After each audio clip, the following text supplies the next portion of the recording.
এই যে বাতির নিচে আপনারাও বসা আছেন, আমিও বসা আছি, বাতির আলোতে আপনাদের দেহটা আলোকিত, আমি আপনাদের দেখতে পাই, বাতির আলোতে আমার দেহটা আলোকিত, এই জন্য আপনারা আমাকে দেখতে পান। বলুন, আমার গায়ে এই বাতি জ্বলে না বাতির আলোতে আলোকিত?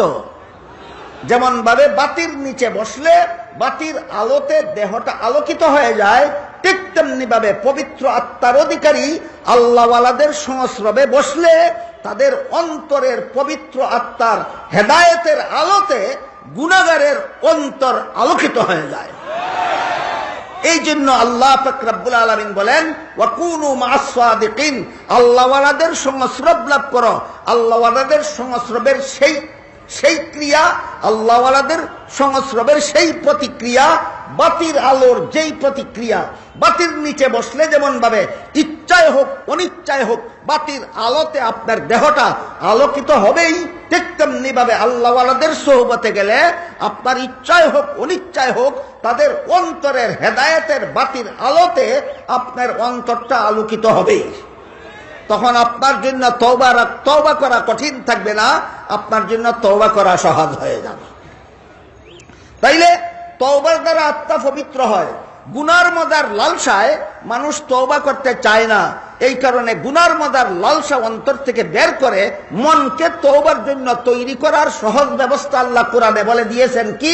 আল্লাহওয়ালাদের সংস্রব, আল্লাহওয়ালাদের সহবত, পবিত্র আত্মাওয়ালাদের সঙ্গ লাভ করা।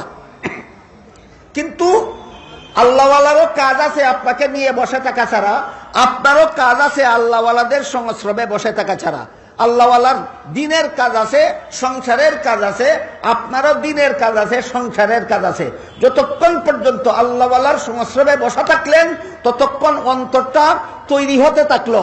কিন্তু যখন আল্লাহওয়ালার সোহবত ছেড়ে সংসারের কাজে বাড়িতে গেলেন, দিনের কাজে আল্লাহওয়ালাদের সহবত সংস্রব ছেড়ে চলে গেলেন, তখন তো আর বাতির আলো আমার অন্তরে লাগে না, তখন আবার অন্তর অন্ধকার হয়ে যায়। তখন আল্লাহ কোনো প্রয়োজনে যখন আল্লাহওয়ালার সংস্রব ছেড়ে আপনি বাড়িতে চলে যাবেন, সংসারে চলে যাবেন, তখন যেন আপনার অন্তরটা আবার গুনার অন্ধকারে অন্ধকারাচ্ছন্ন হয়ে না থাকে, গুনার ময়লায় যেন ময়লাযুক্ত হয়ে না থাকে। তার জন্য হাদিস শরীফে আল্লাহর রাসূল সাল্লাল্লাহু আলাইহি ওয়াসাল্লাম আরেকটা সহজ ব্যবস্থা প্রদান করেছেন।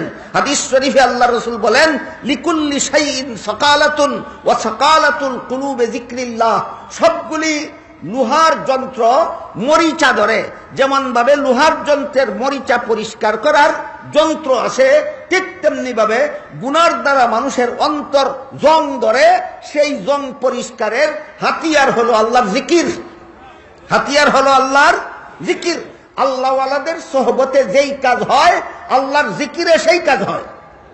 আল্লাহওয়ালাদের সোহবতের যেমন একটা প্রতিক্রিয়া আছে, অন্তরের ময়লা দূর হতে থাকে, গুনার প্রতি ঘৃণার সৃষ্টি হতে থাকে, ইবাদতের প্রতি আগ্রহ সৃষ্টি হতে থাকে, ঠিক তেমনি ভাবে যখন আপনি আল্লাহওয়ালার সহবতে থাকতে পারবেন না, তখন আপনার জন্য অন্তরের জং দূর করার, অন্তরের ময়লা পরিষ্কার করার, গুনার প্রতি অন্তরে ঘৃণা সৃষ্টি হওয়ার, আল্লাহর ইবাদত বন্দেগীর প্রতি অন্তরে আকর্ষণ সৃষ্টি হওয়ার বিকল্প ব্যবস্থা হলো আল্লাহর জিকির।